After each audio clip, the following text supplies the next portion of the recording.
अभी 100 आईपीसी जिसमें आत्म सुरक्षा का प्रोविजन था, उसमें बहुत सारी सिचुएशन थी, प्रीवियस सिचुएशन, जैसे an assault from which it is clear that death or hurt are likely to follow. कोई भी ऐसा आक्रमण जिसमें हमें लग रहा हो कि डेथ हो सकती है, और committing rape or satisfying unnatural lust upon a person, an assault made with the intention of kidnapping और wrongful imprisonment. ये सारी सिचुएशन में हम आत्म रक्षा के लिए कुछ भी काम कर सकते थे। मान लो मुझे डर लग रहा है कि कोई आदमी कुछ मेरे साथ गलत कर सकता है, और मैं उसको काउंटर करने के लिए, अपनी सुरक्षा के लिए कुछ भी हथियार उठा सकती थी। मगर अभी अमेंडमेंट के बाद एक और सिचुएशन ऐड कर दी गई है, 7 सिचुएशन, 6 ऑलरेडी थी। अब ये है कि अगर हमें लगता है कि हमारे ऊपर एसिड अटैक हो सकता है, होने जा रहा है, तो हम उसको अपने आप को बचाने के लिए कोई भी ऐसा काम कर सकते, चाहे उसकी डेथ भी हो जाए। मतलब ये भी एक हमारे लिए नया अमेंडमेंट के बाद हुआ है। इसके साथ ही जो सेक्शन 100 है, उसमें खाली अगर एसिड अटैक सर्वाइवर्स के लिए जो प्रोविजन है, अगर उनका बॉडीली अटैक होना हो, मगर जो आईपीसी था that was given us property को भी बचाने के लिए, अभी उसको हमारी जरूरत है। अभी हमें क्या क्या कमियां लगती हैं, जैसे हमारे पास 304B है। 304B कह रही है अगर विद इन 7 ईयर्स कोई डेथ हो जाता है, मिस्टीरियस सर्कमस्टांसेस हैं, तो दूसरी पार्टी को, इन लॉज को, they have to prove that they have no role. Here we also say कि अगर कोई एसिड अटैक होता है तो presumption should be in our favour. मान लो कल को वो कोर्ट में आके बोलता है कि इट वाज एक्सीडेंटल, सो उसको प्रूव करना पड़ेगा कि it was not accidental, it was intentional. So ये हम लोग चाहते हैं। और दूसरा, हसीना के केस से मुझे अभी आइडिया आ रहा था जब ये बात डिस्कस हो रही थी, शीला ने बताया एक क्राइम है, क्राइम पहले मेरे माइंड में आएगा इंटेंशन, मैं कुछ करना चाहती हूँ, इसको तो हम हैंडल नहीं कर सकते कि कैसे करें, किसी के मन की इंटेंशन क्या है। सेकंड, प्रिपरेशन हो जाता है, हम तैयारी करते हैं, उसको मारना डंडा उठाएंगे, उसको अटैक करना एसिड खरीदेंगे, सो दैट इज, या खुद भी नहीं खरीदेंगे, जैसे शाहीन के केस में था, जिसने एसिड थ्रो करवाया, he was nowhere directly in the scene, he called somebody ना, तो वो तो लड़की के साथ जाता है, नो ही सेड मैं तो इसके साथ था, हाउ इट कैन बी, मतलब he was smart otherwise. So second is preparation. Thirdly है कमिट हो जाता है, अटेम्प्ट करता है और कमीशन होता है। तो फर्स्ट केस को हटा के जनरली अटेम्प्ट जैसे 307B है, या कमीशन जैसे मर्डर कर दिया 302, दो सिचुएशंस में हम लोग क्राइम को मानते हैं कि क्राइम कंप्लीट हो गया, but here we feel preparation also should be part of the full, so for the acid attack survivors are concern. I guess मैं बता पाई हूँ, नहीं तो मैं थोड़ा और एक्सप्लेन करूँ। माने जो प्रिपरेशन पार्ट है दैट इज अवेलेबल, जैसे डकैती है, डकैती को लेके प्रिपरेशन को ऑफेंस माना गया है। कोई डकैती के लिए प्रिपरेशन कर रहे हैं, इकट्ठे हो रहे हैं, हथियार जुटा रहे हैं, डिस्कस कर रहे हैं, स्ट्रैटेजी बना रहे हैं, तो ये सारी चीजें डकैती, या जो हम नेशन के अगेंस्ट कुछ करने जा रहे हैं, मान लो, हाँ, ये इसको भी अगर आप क्राइम का पार्ट मानते हो, तो जो प्रिपरेशन है, प्रिपरेशन को भी हम चाहते हैं कि एसिड अटैक के केसेस में प्रिपरेशन को भी उसका क्राइम का हिस्सा माना जाए।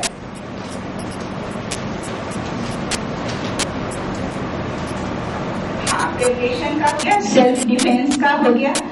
इसके अलावा कुछ चीजें निकल के आ रही है, जैसे हम लोग विटनेस प्रोटेक्शन की बात करते हैं। शाहीन के केस में हमारे एक दोस्त लॉयर हैं अंजू सिंह, उनको आना था, मालूम नहीं क्यों नहीं आ पाई, वो इस केस को हैंडल कर रही थी। अब वो लोकल हैं, उनको थ्रेट्स आई हैं कि आप इस केस से हट जाइए, आप इस केस को करेंगी तो आपके ऊपर अटैक होगा। हमने उनको ये भरोसा दिलाना चाहा कि हम भी आने को तैयार हैं, चंडीगढ़ से 2 लॉयर आएंगे, आपको सपोर्ट करेंगे, बट शी सो स्केयर्ड।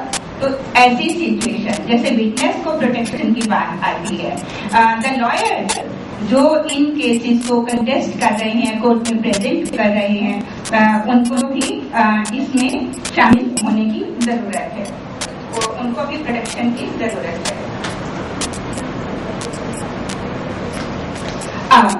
इसके लिए स्ट्रैटेजीज में सबसे पहले हमारा मेडिकल नीड का होता है। जब भी कुछ होता है, यहाँ तक कि हॉस्पिटल्स में डॉक्टर्स को ट्रेनिंग नहीं है कि एसिड अटैक के लिए सबसे फर्स्ट क्या जरूरत है। तो ट्रेनिंग हो, पूरे स्टाफ की ट्रेनिंग हो, वेल कन्वर्सेंट हो, और उसके साथ ही मेडिकल ट्रीटमेंट भी मुहैया हो। उसके बाद FIR करेक्ट लिखी जाए, हाँ, इसका भी देखने का है। और रिहैबिलिटेशन पैकेज में अगर कोई डिपेंडेंट है सर्वाइवर के, उनको भी देखा जाए। और इसके साथ ही मोस्ट इम्पॉर्टेंट जो लक्ष्मी के केस में बहुत बड़ा कंट्रीब्यूशन है, एक सुप्रीम कोर्ट ने कहा है कि इतना का सारा पैकेज की बात है, कॉम्पनसेशन की बात है, मगर उसमें बहुत सारी जो स्कीम्स हैं उनमें बहुत सारी शॉर्ट कमिंग्स हैं। तो मैं ये रिक्वेस्ट करना चाहूंगी कि हम वो सारी की सारी जो स्टेट्स ने स्कीम्स बनाई हैं, फॉर्मुलेट की हैं, उनको हम सिलेक्ट करें और उनकी शॉर्ट कमिंग्स फाइंड आउट करें। सीना बेंगलुरु से हूँ। अच्छा, और क्या करते हो आजकल आप? मैं ये गवर्नमेंट डिपार्टमेंट में नहीं बोल सकती। No I can't tell that also. मैं बोलती मैं काम करती हूँ। ओके,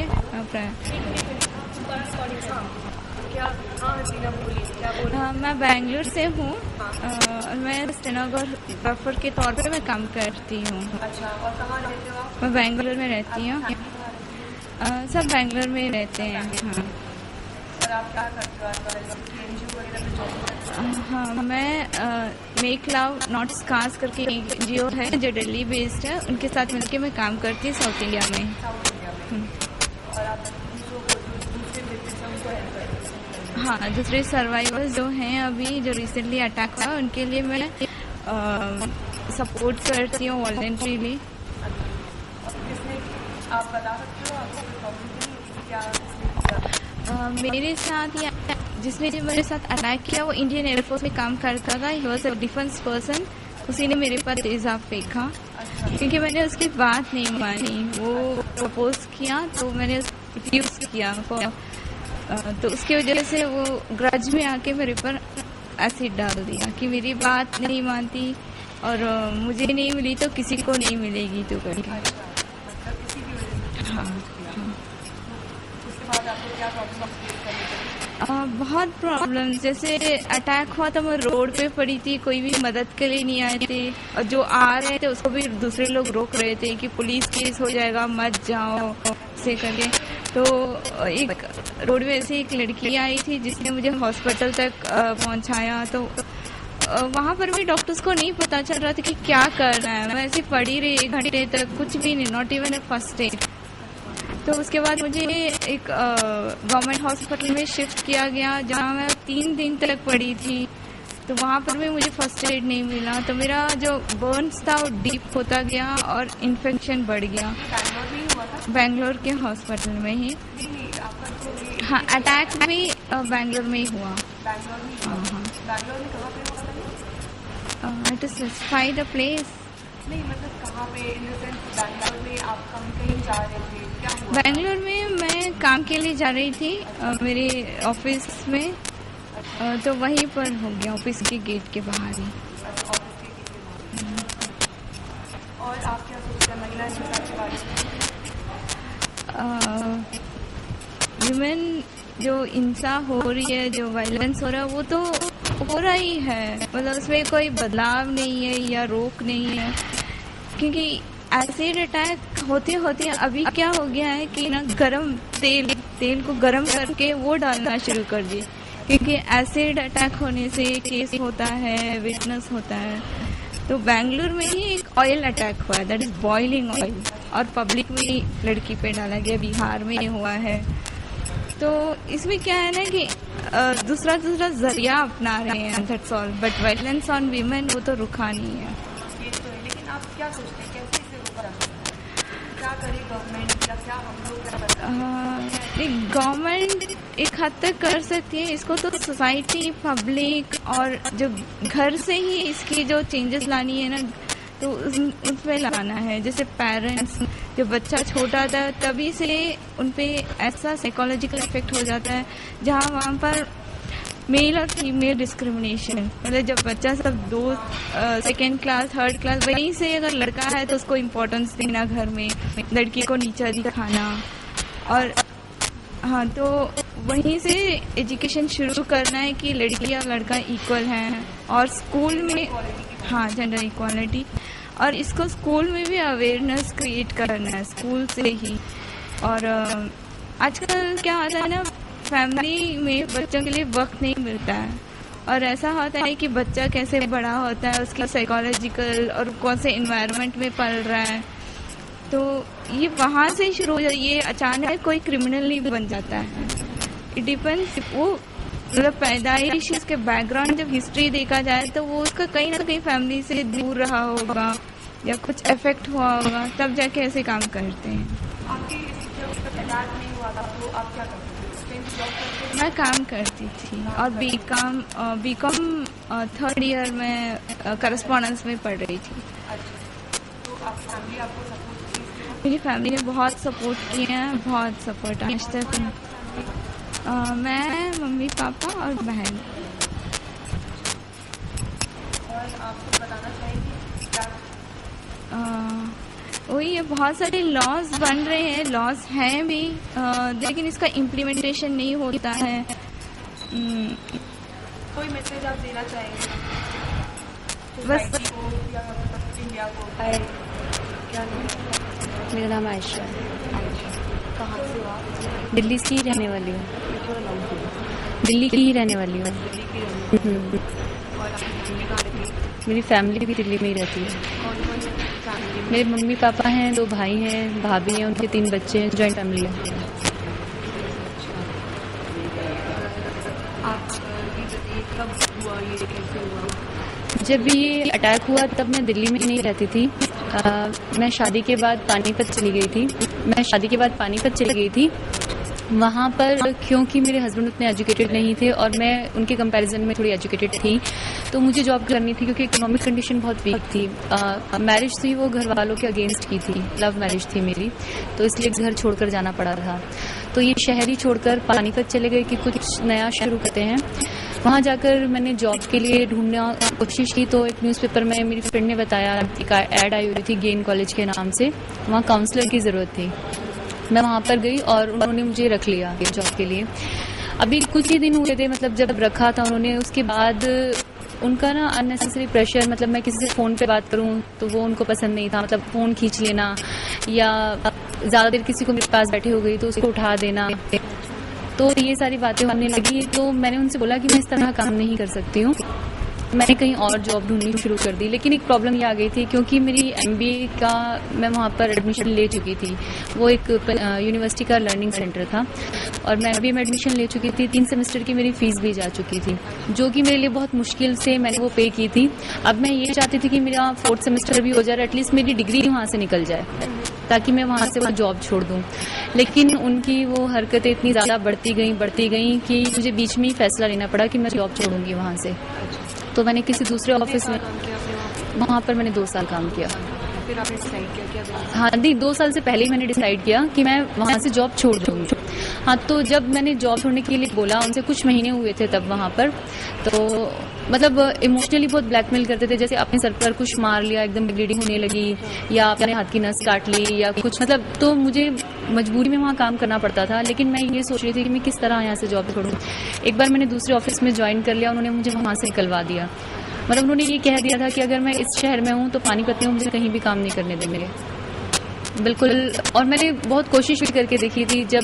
एक बार जब मैं दूसरे ऑफिस गई तो ज़बरदस्ती, मतलब अपने 2 दोस्तों के साथ उन्होंने मुझे ज़बरदस्ती कार में बिठाया और बोल दिया हाईवे पे कार चला दी। कि अगर जब तक मैं हाँ नहीं करूंगी वो कार नहीं रुकेगी। अब रात होने वाली थी, दिन से सोचो, मतलब, और उसके बीच उसने मेरे साथ मारपीट भी की उस गाड़ी में। तो आपके हस्बैंड को ये सब पता था? नहीं, मेरे हस्बैंड को ये सब नहीं पता था, क्योंकि मैं ये नहीं चाहती थी इशू बने वहाँ पर और मेरे हस्बैंड फंस जाएंगे वहाँ। वो किसी को जानते नहीं और उसकी अप्रोच बहुत ज़्यादा थी, मतलब वो स्ट्रांग था फाइनेंशियली भी। मैंने बताया नहीं उनको, मैं ये चाहती थी कि यहाँ से जॉब छोड़ दें हम बस। फिर आपने जॉब चेंज करने का डिसाइड किया? हाँ, तो अभी लेकिन मेरी एक चीज़ समझ में आ चुकी थी जब रात होने वाली थी कि मेरी मजबूरी है यहाँ काम करना। वो मुझे पानीपत में कहीं और काम करने नहीं देगा, नौकरी मेरी ज़रूरत है। दूसरा, मेरी MBA की वहाँ पे डिग्री फंसी हुई है। तीसरी बात ये कि मैं घर छोड़ कर गई थी, उसके पास मेरे घर का एड्रेस, कॉन्टैक्ट नंबर था, क्योंकि वो एडमिशन फॉर्म पे मैंने लिखा था। वो भी घर पे इन्फॉर्म कर सकता था कि मैं और मेरे हस्बैंड यहाँ रह रहे हैं, और वो प्रॉब्लम करते मेरी फैमिली, क्योंकि वो एजुकेटेड नहीं था तो मेरी फैमिली मानी नहीं थी उनके लिए। ठीक है, तो की वजह से आपने फिर जॉब छोड़ा? हाँ, जब उसके बाद रात हो गई तो मुझे मजबूरी में हाँ करना पड़ा। लेकिन अब मैंने मन ही मन में ये सोच लिया था कि कुछ ऐसा करूं कि जिससे मैं ये शहर ही छोड़कर चले जाऊं, पर बड़ा मुश्किल होता है। एक घर बस आया हुआ है और उसको एकदम से शिफ्ट करना। तो अभी 2-3 महीने और हो चुके थे जॉब करते हुए, लेकिन फिर जैसे उसकी हरकतें से हाथ पकड़ लेना या अकेले में रोकने की कोशिश करना, ये सब, तो मैंने कहा कि ठीक है, अब मैं जॉब नहीं करूंगी। मैं जॉब छोड़कर घर बैठ गई। ठीक है, वही पानीपत में। अब मैं वहाँ नहीं जाऊंगी। लेकिन वो मेरे घर आए और उन्होंने बोला कि देखो, अगर तुम्हें जॉब नहीं करनी, हम तुम्हें जबरदस्ती नहीं करेंगे। इस बार उन्होंने बड़े प्यार से बात की, तुम 1 महीना अपना कंप्लीट कर लो, ये फर्स्ट तक अपना कंप्लीट कर लो और उसके बाद छोड़ देना। तो मुझे लगा अगर सब कुछ प्यार से खत्म हो सकता है तो ठीक है, मतलब मैं यही इसी शहर में मैं कहीं और कंटिन्यू कर सकती हूँ। तो लेकिन अभी मुझे जाते हुए सिर्फ 2 दिन ही हुए थे कि तीसरे दिन मैं ऑफिस में थी। उन्होंने 5 बजे मेरा खत्म हो जाता था, लेकिन उन्होंने कहा कि अभी कुछ काम है, रुक जाओ। तो 6 बजे मैं सोची थी कोई काम बताया नहीं है मुझे उन्होंने, और 6 बजे बोल दिया कि आप जाओ। मेरे पीछे पीछे वो भी आ रहे थे, तभी उनके फ़ोन पर एक कॉल आई। उन्होंने सिर्फ हाँ बोला, उन्होंने कहा कि तुम जाओ। मुझे समझ नहीं आ रहा था कि आज क्यों मुझे रोका, क्यों जाने दिया, मतलब कोई बात ही नहीं की। बस मैं जैसे ही स्टेयर्स उतरकर, और मैंने सामने से देखा था कि एक लड़का ना मुंह पर रुमाल बांधकर खड़ा हुआ था, लेकिन समझ में नहीं आया, शायद पॉल्यूशन की वजह से खड़ा हुआ। उसी के पास में जाकर खड़ी हो गई, क्योंकि मुझे रोड क्रॉस करना था। तो जैसे मैं उसके पास जाके खड़ी हुई और मैंने उसकी तरफ देखा, तो उसने एकदम से ना ग्लास में एसिड था वो मेरे ऊपर डाल दिया। तो पहले सेकंड लगा कि शायद किसी मजाक किया, पानी डाला, लेकिन दूसरे सेकंड ना उसका वो चिकनापन और बर्निंग सेंसेशन से मुझे खुद को एहसास हो गया कि ये एसिड है। जैसे ये एहसास हुआ कि ये एसिड है, तो मतलब एक रूह कांप जाती है, जैसे सोच करना, मतलब होशो हवास खो दिए। फिर तो इतनी तेज मैं चिल्ला रही थी, इतनी तेज चिल्ला रही थी कि शायद मैं कभी कोशिश भी करूँ नहीं चिल्ला सकती। आज भी उन चीखों को याद करती हूँ ना तो पूरा बदन कांप जाता है कि मैं ऐसे भी कभी चिल्ला सकती हूँ। और फिर मैं भागकर नीचे एक और ऑफिस था, वहाँ पर गई। आप उसी हालत में बाहर नीचे तक? हाँ, मतलब मैं स्टेयर्स के नीचे थी, तो मैं 3-4 स्टेयर्स चढ़ी। तब तक मेरी आंखों में था, मुझे दिख रहा था ग्रीन कलर का एसिड है, और मैं गई। लेकिन फिर भी मुझे लग रहा था शायद मैं गलत नहीं सोच रही हूँ कि एसिड नहीं। मैं गई वहाँ पर, मैंने दरवाजा खोला, मेरी चीख से कोई बाहर आया। उन्होंने कहा क्या? मैंने कहा किसी ने मेरे मुंह पर कुछ डाल दिया है। तो उन्होंने कहा ये तो तेजाब है। एकदम से उन्होंने बोला गाड़ी निकालो, पर मैं इतनी अंदर ऑफिस में गई, जैसे ये हॉल है, मैं बीच में बैठ गई और चिल्ला रही थी। लेकिन शायद कोई मेरी हेल्प के लिए नहीं आया। ऐसा नहीं कि वो नहीं आना चाहते थे, शायद वो डर रहे थे कि इतनी तेज चिल्ला रही है, मतलब एकदम एबनॉर्मल बिल्कुल। तो किसी की समझ में नहीं आया क्या करना है, कि पानी डालना है नहीं डालना है। फिर मुझे हॉस्पिटल ले गए, वो 40-50 मिनट हॉस्पिटल पहुंचने में लगा, तब तक स्किन एब्जॉर्ब करती गई। और डॉक्टर्स कहते हैं कि एक आंख को सिर्फ 5 मिनट लगते हैं एब्जॉर्ब करने में। तो वो मेरी आंखों में अंदर ही अंदर रहा। फिर थोड़ी देर में मेरी आंखें ही बंद हो गई थी। आपके फेस पे? हाँ, नहीं, मेरे फेस पे है, चेस्ट पर है, डीप बर्न है बहुत। मेरा बर्न तो 15% है, लेकिन बॉडी?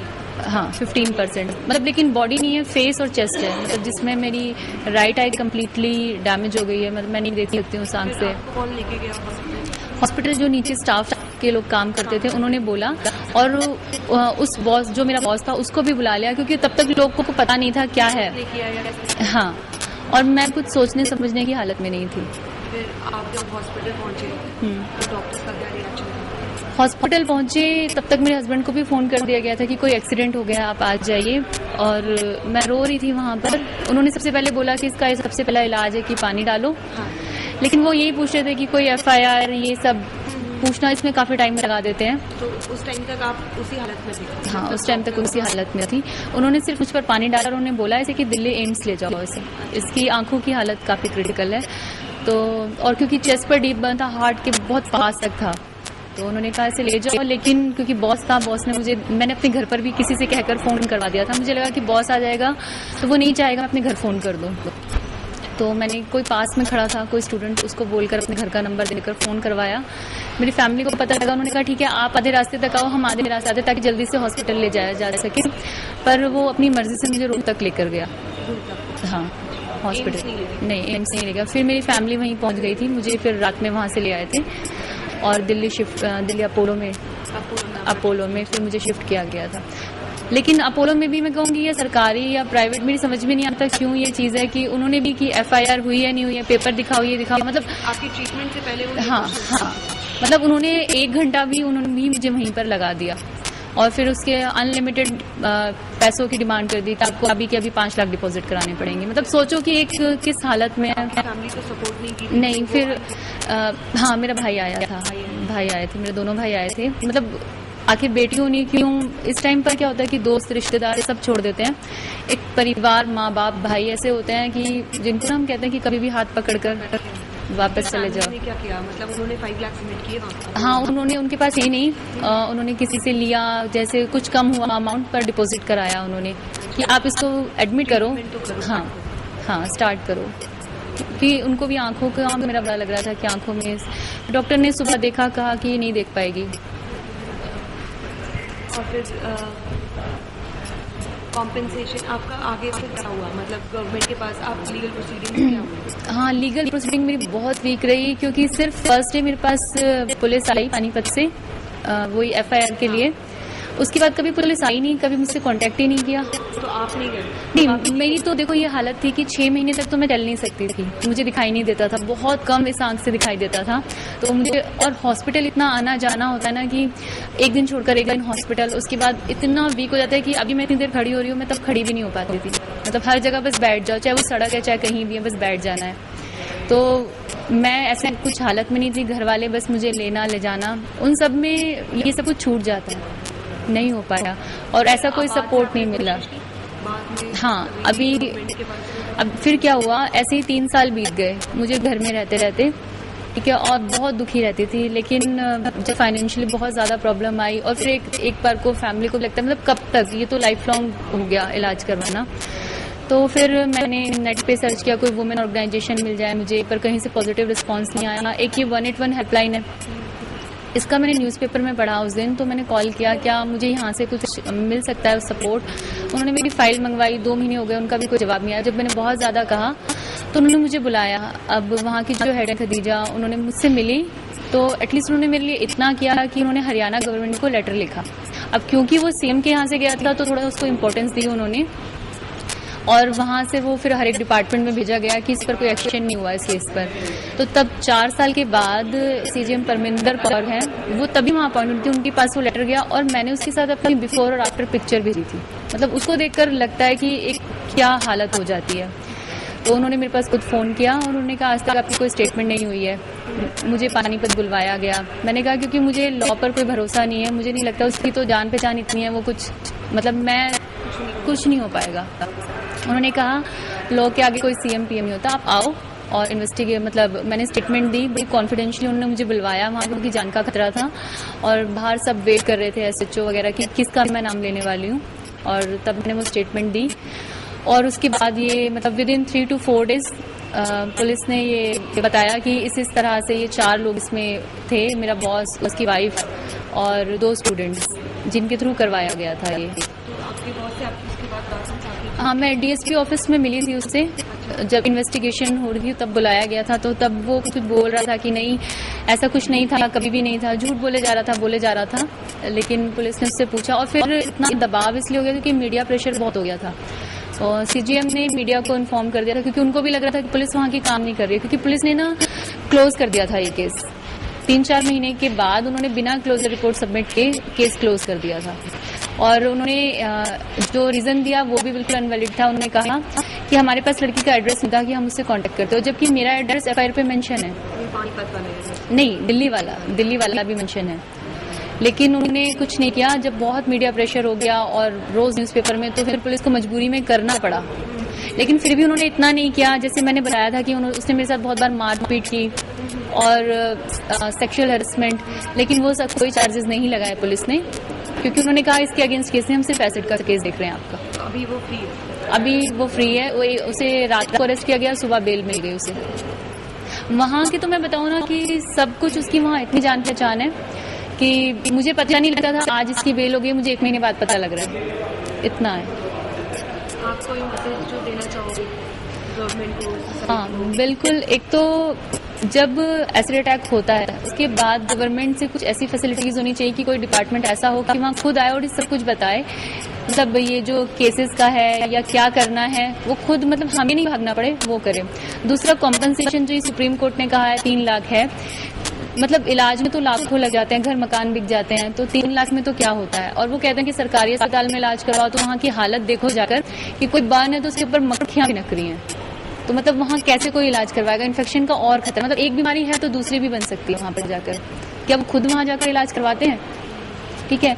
तीसरी बात ये मैं कहना चाहूंगी कि कुछ ऐसा ऑर्डर होना चाहिए कि एक्यूज पे करे, जितना खर्चा हो वो एक्यूज पे करे, ताकि उसको भी लगे कि कुछ बोझ है मुझ पर, लाइफ लॉन्ग मेरा ट्रीटमेंट चलना तो वही लाइफ लॉन्ग पे करे। ठीक है। एक और बात मैं जो कहना चाहूंगी कि पनिशमेंट जो मिलती है, मतलब इतना स्ट्रिक्ट होना चाहिए कि सोसाइटी के लिए लेसन हो, और जो विक्टिम है उसको रिलीफ मिले, और जो एक्यूज है ना उसको डर लगे, ताकि आगे ये क्राइम ना हो सके। देखो 5 साल की सजा होती, क्या मैं 5 साल में ठीक हो गई? और अगर ऐसा कुछ नहीं होगा तो फिर दिमाग में सवाल आता है क्या मैं अपना बदला खुद लूं? एक गिलास एसिड भर के डालना मेरे लिए भी कोई मुश्किल काम तो नहीं है, मैं भी डाल सकती हूँ, लेकिन मेरा मन नहीं मानता कि गलत काम है, मैं क्राइम नहीं करना चाहती। पर सरकार मजबूर कर देगी आगे चलकर ऐसा, अगर उसने कोई स्ट्रिक्ट एक्शन नहीं लिया तो। मैं लक्ष्मी और मैं दिल्ली से बिलोंग करती हूँ। तो ये जो इंसिडेंट है आपके साथ कब हुआ था?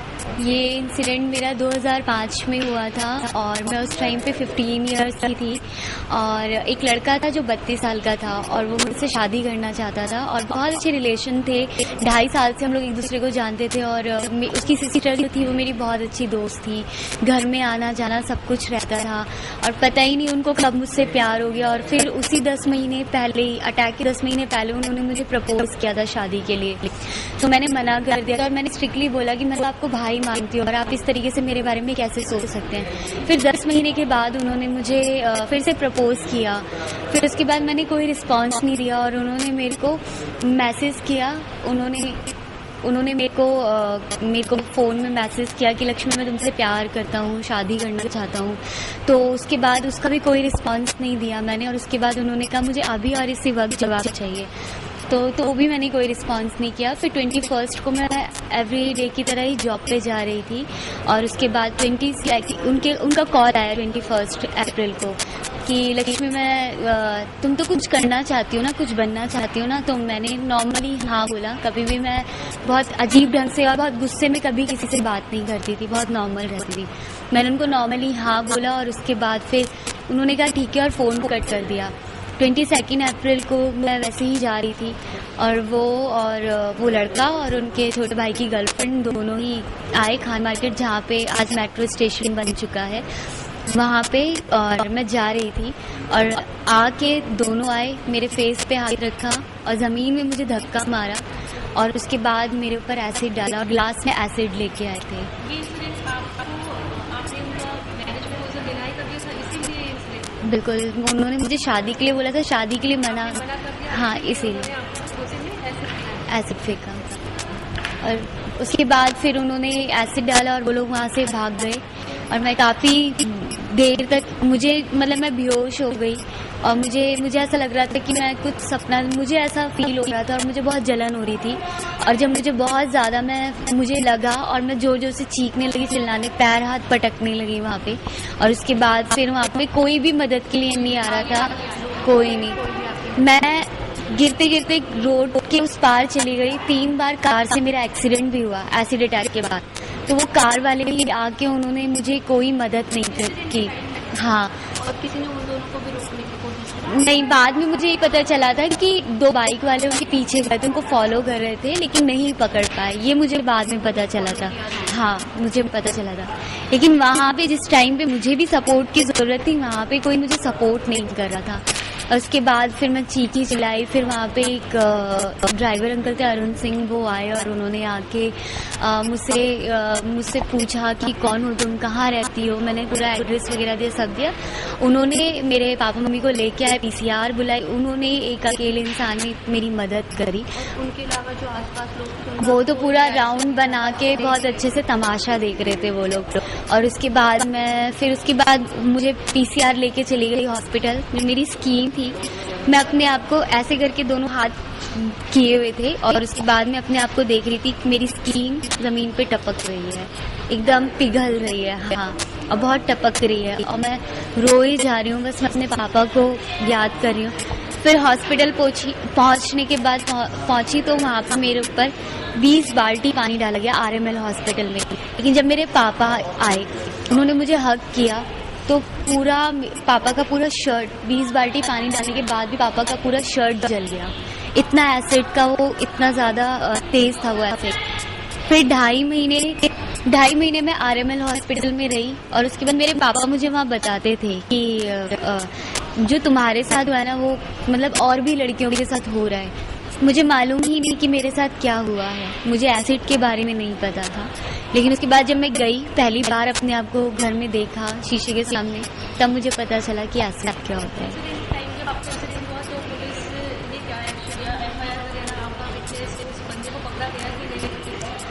पुलिस ने, डॉक्टर्स ने, सबने मेरा बहुत सपोर्ट किया है। तुरंत से ही कार्रवाई स्टार्ट हो गई थी और उसके बाद पुलिस ने प्रॉपर मुझे सपोर्ट किया है।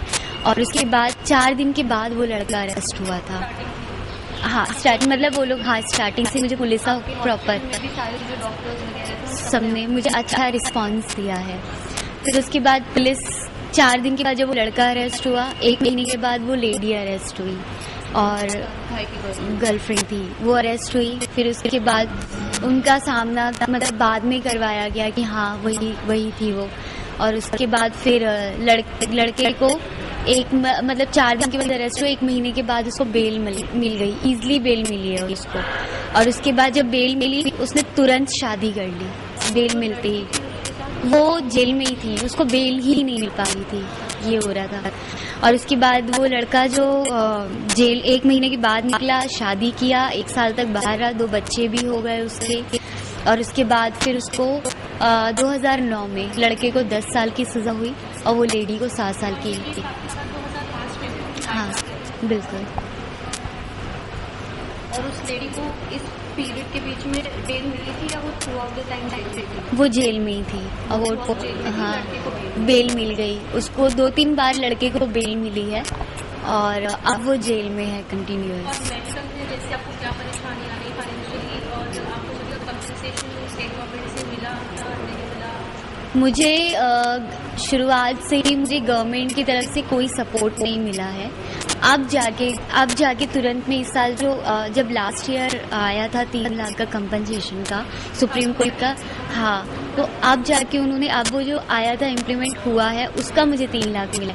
लेकिन उससे पहले गवर्नमेंट क्या कर रही थी, कुछ भी नहीं कर रही थी गवर्नमेंट, और मुझे कोई भी सपोर्ट नहीं मिला है।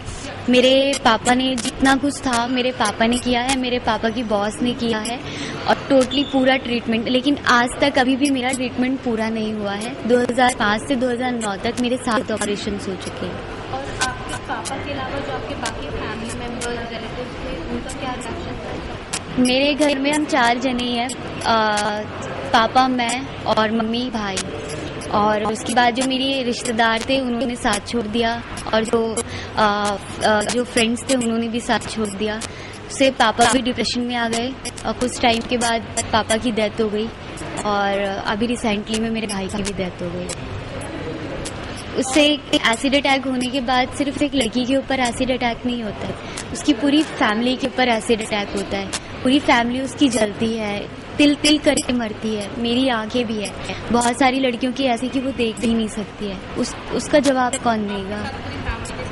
हाँ। और जो लीगल प्रोसीडिंग्स थी उसमें आपको क्या क्या डिफिकल्टीज फेस करनी पड़ी? लीगल में तो सबको ही बहुत डिफ़िकल्टी होती है। और मेरा जो सुप्रीम कोर्ट में PIL डाला था और जो मेरा ऑलरेडी पटियाला कोर्ट में जो केस चल रहा था पनिशमेंट को लेके, खुद 2005 में हुआ था, तो 2009 में उनको पनिशमेंट दिया गया था। उसमें कितने टाइम में उनको बेल भी मिल गई थी। वो अपनी लाइफ को जी रहे हैं एक तरीके से, हम अपनी लाइफ को मर रहे हैं, ऐसा हुआ है हमारे साथ। और अपना खर्चा वर्चा कैसे, मतलब एम्प्लॉयमेंट आप जॉब करते हैं क्या? इस टाइम पे मेरे घर में मतलब ना मेरे पापा है, अब ना मेरा भाई है, सिर्फ मेरी मम्मी है। मेरा भाई काफ़ी बीमार था, अभी रिसेंटली में उसको 2 महीने भी नहीं हुए हैं डेथ हुए हुए, और मेरा भाई बहुत बीमार था। और 2012 में मेरे पापा की डेथ हुई थी। अर्निंग सोर्स कहीं से भी नहीं हो रहा था, तो मैं जॉब के लिए काफ़ी मैंने इधर उधर भाग दौड़ करी। मैंने dress making, tailoring, beautician, basic computer सब किया, उसके बावजूद भी हाँ ऑर्गेनाइजेशन से भी हेल्प वगैरह? मैं बता रही हूँ, वही एक्सप्लेन कर रही हूँ कि ये सब करने के बाद किसी ने मुझे जॉब नहीं दी। और उसके बाद जब मैं last year stop acid attack से मिलने के बाद मुझे ये पता चला कि स्टॉप एसिड अटैक सर्वाइवर की मदद करता है। और उसके बाद जब मैं उनसे जुड़ी, उन्होंने मुझे वहाँ जॉब दी। और उसके बाद आज मैं मतलब मुझे अच्छा लगता है कि मैं अपने कैंपेन का फेस हूँ, और हम लोग सारी लड़कियों की रिहैबिलिटेशन पे काम करते हैं। रूपा है जो डिज़ाइनर है, डिज़ाइनिंग कर रही है। टोटली सारी लड़कियाँ खुल के बाहर आ रही हैं। और उसके बाद आज हम लोगों ने इतना, सारी सर्वाइवर ने मिलके इतना इसको खड़ा किया है, एसिड को इतना मतलब इतना बताया है कि आज लोग इसको बात करते हैं और मालूम है कि एसिड अटैक सर्वाइवर क्या है। और इस टाइम पे मैं मतलब स्मार्टनेस कितनी इम्पॉर्टेंट है, एक एंकर के लिए भी स्मार्टनेस इतनी इम्पॉर्टेंट है। लेकिन आज न्यूज़ एक्सप्रेस की भी मैं थैंकफुल हूँ कि मैं न्यूज़ एक्सप्रेस की एंकर हूँ और उड़ान शो होस्ट करती हूँ, तो मुझे काफ़ी अच्छा लगता है और मुझे बहुत हिम्मत मिलती है। तो न्यूज़ एक्सप्रेस ने अपनी NGO की तरफ से आपने अप्रोच किया था या आपका? नहीं, मैंने किसी को अप्रोच नहीं किया है। और मुझे खुद जो विनोद कापड़ी हैं सर जी, और उन्होंने खुद मुझे बुलाया था और उन्होंने कहा था कि तुम ये कर सकती हो। मैंने उनसे ये भी कहा कि सर मैं मतलब कि 7th ही किया है मैंने, 7th के बाद सिर्फ मैंने जो 10th किया है वो भी खींचातानी करके किया है। मैं 10th इस तरीके से भी नहीं कर पाई, तो मैं कैसे कर पाऊँगी शो होस्ट। तो उन्होंने कहा तुम कर सकती हो। तो मैं आज ऐसे शो लेके आती हूँ कि एक रियलिटी शो लेके आती हूँ जो रियल लाइफ से बहुत सारे ऐसे लोग हैं जो बहुत सारी चीज़ों को लेके जूझ रहे हैं, चाहे वो रेप केस हो, चाहे वो डोमेस्टिक वायलेंस हो, चाहे वो कोई सा भी केस हो, कोमा हो, हर केस को सामने लेके आ रहे हैं हम लोग। और इस केस के बाद आपको अभी तक टोटल कंपनसेशन कुछ मिला? बस गवर्नमेंट की तरफ से जो भी कंपनसेशन मिला 3 लाख था, उसके अलावा गवर्नमेंट ने कोई कभी हेल्प नहीं की। और सारा एक्सपेंस आपके मेडिकल का वो सब आप खुद दे रहे हैं? बिल्कुल, खुद मेरे पापा की बॉस ने और मेरे पापा ने सब कुछ किया है। और अब मैं ट्रीटमेंट में जाऊंगी। अभी मैंने अपना ट्रीटमेंट 2009 से ही रोक दिया है। आपको कुछ मैसेज सोसाइटी की तरफ से इस चीज़ का? बिल्कुल, मैं सोसाइटी के लिए बहुत थैंकफुल हूँ। वो इसलिए क्योंकि आज सोसाइटी भी खुल के सामने आ रही है, और जो सोसाइटी एक्सेप्ट नहीं करती थी वो सोसाइटी आज एक्सेप्ट कर रही है सर्वाइवर्स को। और सबसे अच्छी बात ये है कि पहले क्रिमिनल्स की भी शादी हुआ करती थी, आज एसिड अटैक सर्वाइवर्स की भी शादियाँ होती हैं और वो अपनी लाइफ को जी रही है। और मैं थैंकफुल हूँ उन सर्वाइवर्स को जो आज फाइटर्स के रूप में खुल के बाहर आ रही हैं। मैं उन फाइटर्स को भी ये बात कहना चाहूँगी कि वो खुल के बाहर आए और अपने हक के लिए लड़ाई लड़े। Thank you. आप हमें बताएंगे इस केस के बारे में, ये अटैक कब हुआ, कैसे? मैं यूपी से हूँ और 2008 में मेरे ऊपर अटैक हुआ था। मेरी स्टेप मदर ने ये अटैक किया था। और आपको रीज़न पता है उन्होंने किस वजह से किया और उससे पहले क्या क्या हुआ? जब मैं 2 साल की थी तब मेरे पापा ने दूसरी शादी कर ली थी। मेरा भाई छोटा है, मुझसे 2 साल छोटा है। तो जब शादी हुई थी तब इसी वो मुझसे बहुत ज़्यादा जलती थी, मतलब दोनों बहन भाई को मारने की कोशिश करते थे। तो ये कारण मेरी दादी और मेरे बाबा को सबको पता था। तो फिर हम गांव छोड़ के फरीदाबाद में आ गए, वहाँ पे रहने लगे। हम पढ़ाई भी करते थे, दादी बाबा के साथ में रहते थे, चाचा के साथ रहते थे। मम्मी के पास हम रहे ही नहीं है शुरू से। आप उनकी रियल डॉटर नहीं था, हाँ, इसीलिए। और फिर मेरी दादी ने, क्योंकि मेरी मम्मी नहीं थी और पापा भी हमारा सपोर्ट नहीं कर रहे थे, वो बचपन से हमसे पता नहीं क्या अलग होते चले गए थे। पापा हाँ। तो दादी ने और बाबा ने मिलकर हमारे खिलाफ, मतलब हमारे लिए कुछ बैंक में ना पैसे डाले हुए थे मेरी शादी के लिए। तो जब धीरे धीरे दादी की भी डेथ होगी और बाबा की भी, और मेरे चाचा की शादी भी हो चुकी थी, उनके 2 बच्चे हैं। ये बात जब धीरे धीरे खुलने लगी, हमें तो इस बारे में फिर भी कुछ नहीं पता था, तो धीरे धीरे ये बात खुलने लगी। पापा को पता चला, पापा ने मम्मी को बताया। तो उससे पहले कभी उन्होंने ये नहीं बोला कि मेरे बच्चों को ले आओ। तो पापा से बोला कि मुझे बच्चे चाहिए। पापा ने पूछा कि मतलब बच्चे क्यों चाहिए तुझे, इतने सालों से कोई बच्चों की याद नहीं आई, आज अचानक से तुझे बच्चों की याद कैसे आ गई। कहने लगी तुम कैसे भी करके उन बच्चों को यहाँ पे ले आओ गाँव में। और मैं उनके पास जाने से डरती थी, क्योंकि बचपन से ना वो इतना मारना पीटना। मैं कुछ दिन उनके पास रही थी बीच में, तो वो इतनी बुरी तरह से मारती थी, यहाँ पे बैठ जाती थी, सीने छाती पे बैठ जाती थी। हाँ। और आपके पापा को पता था जब आप दादी माँ के पास गए कि आप वहाँ रह रहे थे? हाँ, उनको सब पता था, लेकिन उन्होंने कभी आपसे कांटेक्ट उन्होंने नहीं किया? मतलब बात होती थी, लेकिन उन्होंने कभी ये नहीं कहा कि हमारे पास रहो। वापस आ जाओ। हाँ। तो मम्मी मुझे इतना सबसे ज़्यादा मुझे ही मारती थी, भाई को भी मारने की कोशिश करती थी, लेकिन कभी कभी ऐसा होता था कि हम कोई ना कोई वहाँ पहुँच ही जाता था, तो उस पर ज़्यादा नहीं कर। एक बार हमें जहर भी दे दिया था चाय में मिला के, तो तब भी हम बच गए थे। चाचा ने उस समय एंथनी के चाचा ने आके हॉस्पिटल लेके गए, तब हम बच गए थे। तो फिर जब हम गांव चले गए, यहाँ पे लड़ाई हुई, पापा ने बोला मेरे बच्चे दे दो। चाचा ने बोला कि तुम बच्चों को ले जा क्या करोगे, बच्चे यहाँ पढ़ रहे हैं, अपना अच्छे से रह रहे हैं, और तुम गाँव में तुम अपने उन बच्चों के साथ, क्योंकि पापा के 2 बच्चे थे पहले, और मतलब जो स्टेप मदर है ना, उनकी एक बेटी थी और एक बेटी यहाँ पे हुई थी, तो दो बच्चे उनके पास थे पहले से, और नहीं माने। तो हमारा एडमिशन मतलब पेपर चल रहे थे, हमने पेपर दे चुके थे, 7वीं क्लास में एडमिशन होता 7th में, तो जबरदस्ती हमें गाँव ले गए।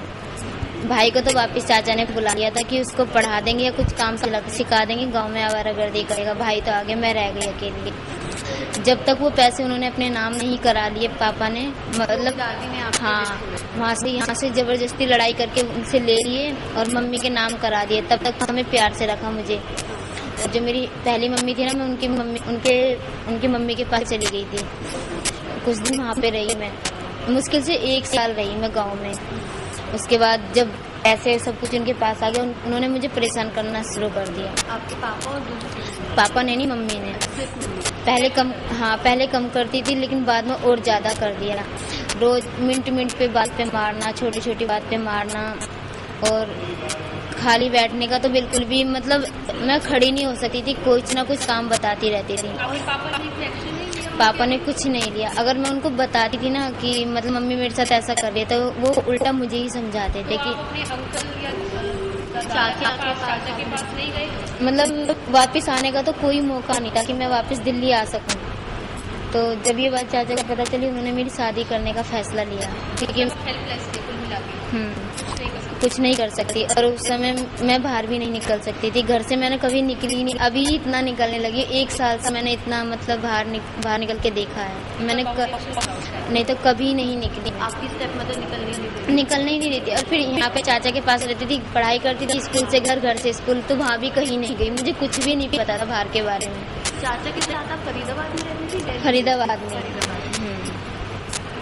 तो उसके बाद कुछ दिन बाद मेरी जो बुआ थी ना, वो गांव गई। उन्होंने बोला कि उनकी भी एक लड़की मेरे से बड़ी है और मैं छोटी हूँ, एक मुझसे छोटी एक बड़ी है।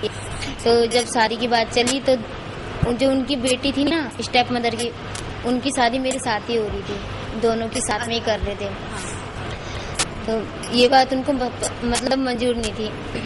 हाँ, मेरी इसलिए मंजूर नहीं थी कि अगर मेरी शादी हो जाएगी तो उसका घर का काम कौन करेगा, क्योंकि उसने मुझे नौकरानी बना के रखा हुआ था। और अपनी बेटी की शादी वो करना नहीं चाहती थी। अपनी बेटी की भी नहीं करना चाहती थी, उनको पढ़ाना चाहती थी, ये था। और मतलब घमंड बहुत था, कुछ भी नहीं पढ़ी लिखी, पहली क्लास में उनको गिनती तक नहीं आती थी। मतलब घमंड इतना था फिर भी उनके अंदर। हाँ, बहुत घमंड था। और मतलब ऐसे ही एक दिन मेरी बुआ गई, कहने लगी अपनी लड़की को भेज दो, हमारे गांव में ना लड़कियों को ना सरकार की तरफ से सिलाई सिखाने वाले आ रखे हैं, तो मैं इनको सिलाई सिखा दूंगी। फिर ही में तो सिलाई सिखा रहे हैं, कौन सा पैसा। हाँ, तो मेरे लिए तो उन्होंने साफ मना कर दिया था। टैक्स से 2 दिन पहले की ये बात है। उन्होंने मेरे लिए तो बिल्कुल साफ मना कर दिया। तो उन्होंने बोला चल इसे नहीं भेजना है, तुम अपनी बेटी को भेज दो। उन्होंने उसको भी मना कर दिया। तो मैं इस बात से पापा से मैं बोलने लगी, पापा मैं जाना चाहती हूँ, मैं थोड़ा सा घूम ही आऊँगी। तो उन्होंने बोला क्या करेगी जाके, जरूरी नहीं है जाना। फिर मम्मी ने भी यही बोला तो मैं रोने लगी। इसी बात के लिए मम्मी ने मेरे को इतना मारा, मेरे हाथ पैरों से खून निकाल दिए पापा के सामने ही। वो बैठे हुए देख रहे थे लेकिन उन्होंने कुछ भी नहीं बोला कि तुम क्यों मार रही हो इसको। तो मैंने बोला कि आप बैठे हुए देख रहे हो, तुम कुछ कह नहीं सकते। कहते तेरी गलती है, गलती तूने की है तो पिटेगी तो है। ये था। तो फिर मैंने उनके लिए जाने से मना कर दिया कि मैं नहीं जाती जगह। फिर पता नहीं अंदर से घबराहट होने लगी क्योंकि इतना मारने के बाद डर लगने लगा। उनसे पहले ही मैं डरती थी, वो उनकी आंखों से मैं डरती थी। उनका मतलब अगर वो बाहर भी जाती थी ना, पता लग जाता कि वो आने वाली हैं, तो जब भी डर लगना शुरू हो जाता था। तो ये तज़ाब उन्होंने आपको आपके सामने फेंका या किसी और से या कैसे, कहाँ? अब ये तो मैं आपको खुद भी नहीं बता सकती, लेकिन हाँ इसका हाथ उसमें जरूर है, उन्हीं ने ही डाला है। हुआ कहाँ? मैं ये यूपी में हुआ था और हाँ 2008 और 2 अगस्त की रात को 2:30 बजे रात को। जब आपको मारा था उसके बाद मंडे को मेरे चाचा लड़का देखने के लिए जा रहे थे हमारे लिए, तो मंडे को जाते शनिवार की रात को ये अटैक हो गया था रात को 2:30 बजे। मैं घर में सो रही थी, रात की बात है, नाइट के। हाँ तो आपको ये नहीं पता किसने आपके ऊपर फेंका था? तो पता लगा ना, उसमें मम्मी ने ही डाला था क्योंकि उनके दोनों हाथ जले हुए थे और उनकी ये चीजें भी जल गई थी। और जैसे मैं ऐसे झपटे से उठी ना तो उनके ऊपर चला गया था। हाँ और जो पुलिस ने, मैंने 1 महीने के बाद पापा से लड़ाई होने के बाद 1 महीने के बाद उन्होंने रिपोर्ट करवाई। हाँ तो फिर 1 महीने के बाद दोबारा कम से कम 2 महीने लग गए थे उनको पकड़ने में। जब आप पे अटैक हुआ तो आपका ट्रीटमेंट मतलब आपको डॉक्टर के कौन लेके गया? हाँ जब अटैक हुआ था तो मैं जैसे चिल्ला रही थी, गली में पड़ोस में चाचा हैं, वो मुझे पहले तो उन्होंने गांव का जो सरपंच होता है ना प्रधान, उसको फोन किया। 1 घंटे के बाद वो आया, उससे ऐसी मैं वैसी पड़ी हुई थी। मैं चिल्ला रही थी, किसी ने सुनी नहीं, किसी ने भी नहीं। पापा तो उस समय दिल्ली में थे, मेरे चाचा सब दिल्ली में थे, बस स्टेप मदर थी, उनके 4 बच्चे थे 3, और बाकी सब गली वाले थे, पड़ोस वाले। तो गली में से एक चाचा थे, उन्होंने प्रधान को बुलाया। जब वो गाड़ी 1 घंटे के बाद पास के हॉस्पिटल में लेके गए, वहाँ पे कोई इलाज ही नहीं चला, मेरा कोई ट्रीटमेंट भी नहीं चला। वहाँ पे भी मैं ऐसी पड़ी हुई थी, किसी भी डॉक्टर किसी ने भी नहीं। और फिर जब पापा के चाचा के पास फोन करा रात को अटैक होने के बाद, तो संडे को दूसरे दिन वो शाम को आए थे, क्योंकि यहाँ से दिल्ली से जाने में बहुत टाइम लग जाता है। ट्रीटमेंट मेरा दिल्ली में हुआ सफदरजंग हॉस्पिटल में। तो आपके चाचा आपको वहाँ लेके? हाँ वो गांव गए, वहाँ से लेके सीधे सफदरजंग हॉस्पिटल में मुझे लेके आए, तो तभी से मेरा इलाज अब तक तो वहीं चला है। और उस हॉस्पिटल में जब आपको एडमिट किया तो डॉक्टर्स का क्या रिएक्शन? इतना मुझे नहीं पता क्योंकि इतना मैं वो हो गई थी ना, तो जैसे उन्होंने मेरी पट्टी करी ना और मेरा सब कुछ धोया, उसके बाद मैं बेहोश हो गई थी, तो मुझे कुछ होश हो गया उसके बाद। फिर पुलिस वगैरह ने क्या? हाँ जब मुझे होश आया 2 महीने के बाद, तो मैंने पापा से बोला, उन्होंने मुझसे पूछा कि किसने डाला है, तो मैंने छुट्टे सीधे अपनी मम्मी का नाम लिया। तो पापा ने बोला कि नहीं ये उन्होंने डाला, किसी और ने डाला है। तो मैंने उनको एक ही बात बोली कि आप इतने यकीन से कैसे कह सकते हैं कि उसने नहीं करा, किसी और ने करा है, क्योंकि जो मैंने सहा ना वो आपने नहीं सहा, और आपको बताना भी चाहा तो आपने नहीं सुना। तो इसलिए मैं कह रही हूँ कि उन्होंने किया और मुझे उनके खिलाफ रिपोर्ट करनी है। अभी मैं फैशन डिजाइनर कर, हाँ। अभी तो मैं वैसे 2 महीने से तो लक्ष्मी नगर में हूँ, लक्ष्मी दीदी के साथ अपने कैंपेन की छाँव में, उन्हीं के साथ। हाँ स्टॉप एसिड अटैक छाँव। और आपको कॉम्पेंसेशन मिला है? कुछ भी नहीं मिला। कुछ भी मिला। जो केस का, और आपकी मदर का क्या हुआ? उन्हें वो 1.5 साल के बाद छूट गई, एक बेटा उनको जेल में हुआ था, सब लोग तो बेल पे आ गए थे। तो जब वो रह गई थी ना, तो मुझे बोला गया कि तुम उसको छुड़वा दो, ये वो, नहीं तो हम तुम्हारा इलाज नहीं कराएंगे। मेरे पापा ने भी बोला और मेरे चाचा भी जो मुझे सपोर्ट कर रहे थे, उन्होंने थोड़ा बहुत मुझे बोला कि उनके बच्चे हैं छोटे छोटे, उनको कौन देखेगा, तो तुम उनको बाहर निकलवा दो। और मेरे पास कोई चारा भी नहीं था, कोई सपोर्ट नहीं था कि जो मैं किसी का सपोर्ट लेती। इस कैंपेन से भी मैं अभी जुड़ी हूँ 1 साल पहले, इसलिए ये सब मुझे करना पड़ा। तो फिर अब आपकी मदर को सिर्फ 1.5 ईयर के बाद उनको भेज? हाँ। आपका सोसाइटी की तरफ कोई भी मैसेज है? मेरा ऐसा कुछ नहीं है। कोई भी चेंज जो आप चाहती हैं कि बस मैं बस मैं ये चाहती हूँ कि जो दर्द हमने सहा वो और कोई लड़की ना सहे। हाँ और बस और कुछ नहीं किया। और जो ये अटैक ज़्यादा हो रहे हैं और जो एसिड जो ऐसे बिकते हैं, ये ऐसे ना बिके, इन पे कोई कुछ होना चाहिए। मेरा नाम वर्षा है और मैं परिवर्तन जन आंदोलन नाम का एक संगठन है जो बिहार में काम करता है। यह खास करके महिलाओं के सवाल पर काम करता है, right to live with dignity के सवाल पर काम करता है और उनके लाइवलीहुड्स के अधिकार को लेकर के काम करता है। साथ ही साथ बच्चों के राइट टू एजुकेशन के अधिकार को लेकर के भी काम कर रहे हैं। बेसिकली चूंकि right to life and dignity का पार्ट जो है वो ये है कि हम वायलेंस फ्री सोसाइटी में भी जिए, तो इसको लेकर के जब हम वायलेंस अगेंस्ट वुमेन की बात करते हैं उसमें एक महत्वपूर्ण वायलेंस है जो अभी इमर्जिंग है और उस पर अभी बात ज्यादा स्ट्रांगली हो रही है। चूंकि लक्ष्मी है, चंचल है, ऐसे लोगों ने अपनी अपनी बातों को सबके सामने लाया है, अपने संघर्षों को सामने लाया है, इस वजह से एसिड अटैक पर ज्यादा बात अभी हो रही है। तो एसिड अटैक को लेकर के भी परिवर्तन जन आंदोलन काम कर रहा है अलग अलग संगठनों के साथ मिलकर के। बेसिकली परिवर्तन के सामने चंचल का केस आया था।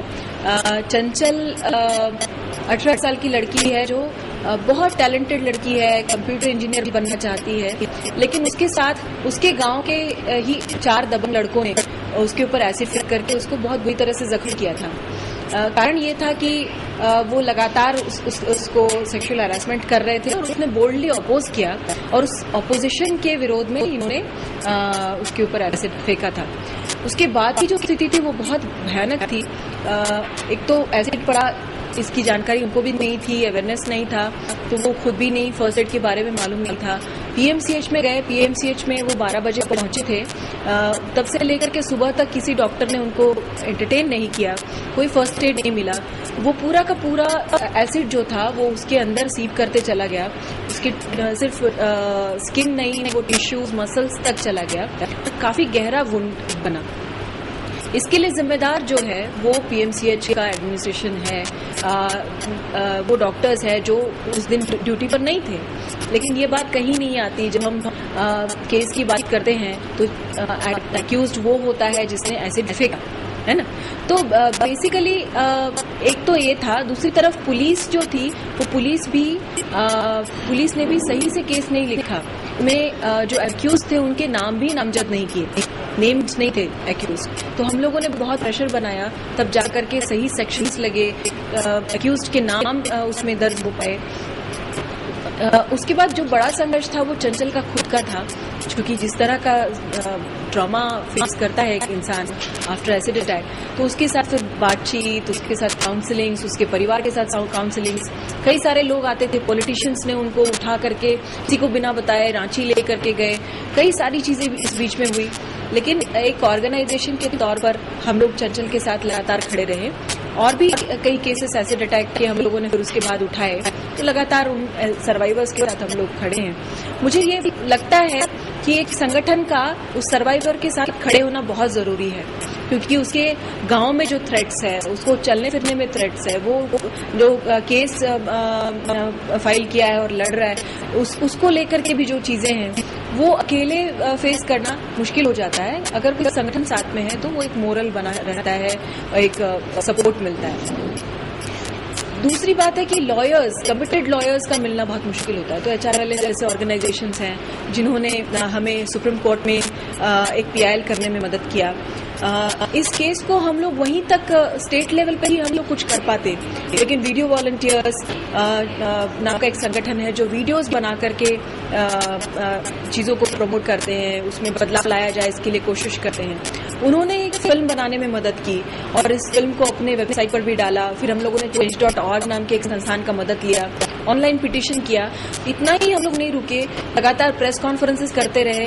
पहले प्रेस ने इस तरह से लिखा था कि चंचल के ही ऊपर सवाल उठाए थे जब हम लोग नहीं इन्वॉल्व थे, लेकिन उसके बाद में जब हम लोगों ने प्रेस कॉन्फ्रेंसेस की तो सही कहानी सही तरीके से चंचल की कहानी चंचल के मुंह से पहली बार बखान हुई। नहीं तो पहले उसके ऊपर दोष लगा रहे थे लोग। लेकिन फिर चंचल की क्या मांग है? हम लोग ये सोचते हैं कि एक तो ये कि जो सर्वाइवर्स हैं उनका अपना एक संगठन बनना चाहिए देश भर में। ये हमारा मानना है। फिर से करेंगे। हम लोग ये सोचते हैं कि चंचल है, लक्ष्मी है और भी सर्वाइवर्स हैं, इनका एक संगठन नेशनली खड़ा होना चाहिए और जो संस्थान संगठन उसके सपोर्ट में खड़े हैं वो संगठन उनके सपोर्ट ग्रुप के रूप में खड़े हों। इसके साथ साथ इनका अपना एक वेबसाइट हो ताकि उस पर हम अपील कर सके अलग अलग सपोर्ट्स के लिए। एक हो सकता है फंड्स के रूप में, दूसरा हो सकता है लीगल सपोर्ट, तीसरा हो सकता है कोई टेक्निकल सपोर्ट। तो इस तरह के अलग अलग सपोर्ट्स की मांग हम कर सकते हैं। जी, स्टॉप एसिड अटैक एक संगठन है, लेकिन हम पूरे देश भर के जो सर्वाइवर्स हैं उनका नेटवर्क, उनका जी चूंकि मामला फिर देश के स्तर का है तो हमें देश के स्तर पर एडवोकेसीज, देश के स्तर पर पॉलिसी लेवल एडवोकेसीज की बातें संघर्ष करना पड़ेगा। हो सकता है वो हमें सरकार के लोगों से बातचीत करने से लेकर के सुप्रीम कोर्ट में केसेस लड़ने से लेकर के सड़क पे उतर करके प्रदर्शन करने से, प्रोटेस्ट करने से लेकर के तमाम चीजें करनी पड़ेंगी।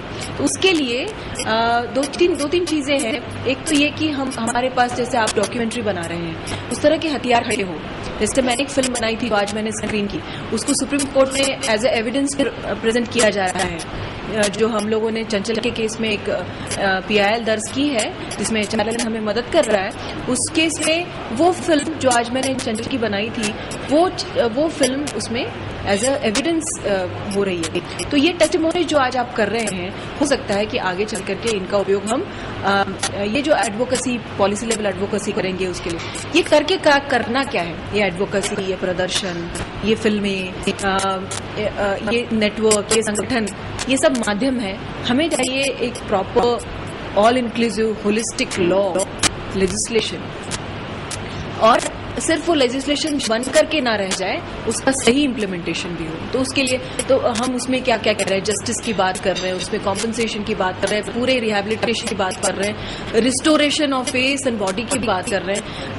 कुछ ऐसी चीजें हैं जैसे कि NCRB के लोगों के साथ मेरी बात हो रही थी, कुछ एक कार्यक्रम में लोग आए थे, मैंने जब ये सवाल उठाया तो उन्होंने कहा कि एसिड अटैक्स तो है ही नहीं मैम। तो मैंने कहा कि कैसे आपने जाना? तो उन्होंने कहा कि नहीं, पुलिस स्टेशन से जो आंकड़े आते हैं हमारे पास उसमें तो एसिड अटैक नाम की कोई चीज ही नहीं है। मैंने कहा कि कोई कैटेगरी है क्या जिसके तहत आपने ये रिकॉर्ड करना शुरू कर दिया हो?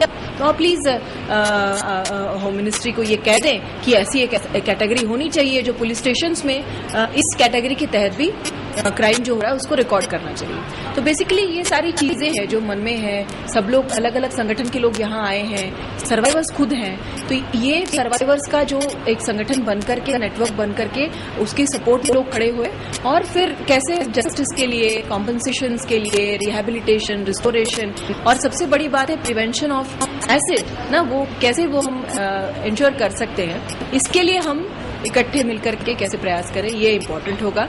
और मुझे लगता है कि अलग अलग संगठन जैसे परिवर्तन जन आंदोलन है, वीडियो वॉलंटियर्स है, HRLN है, स्टॉप एसिड अटैक है, अलग अलग बेंगलोर में कुछ ऑर्गेनाइजेशंस हैं, ये सारे लोग कमिटेडली कर रहे हैं काम। सब लोगों को इकट्ठे आने की जरूरत है ताकि ये और मजबूत हो जाए।